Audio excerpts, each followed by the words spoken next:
பிறந்தது மரத்திலா குங்குமம் பிறந்தது மரத்திலா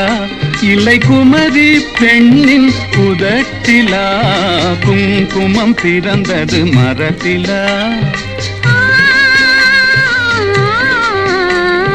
சந்திரன் மலர்வது வெண்ணிலா இல்லை அன்புள்ள ஆடவன் கண்ணிலா சந்திரன் மலர்வது வெண்ணிலா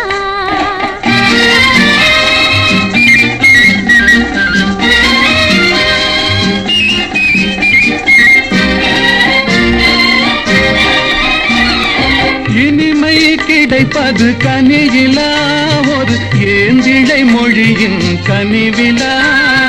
குளுமை கிடைப்பது பனியிலா குளுமை கிடைப்பது பனியிலா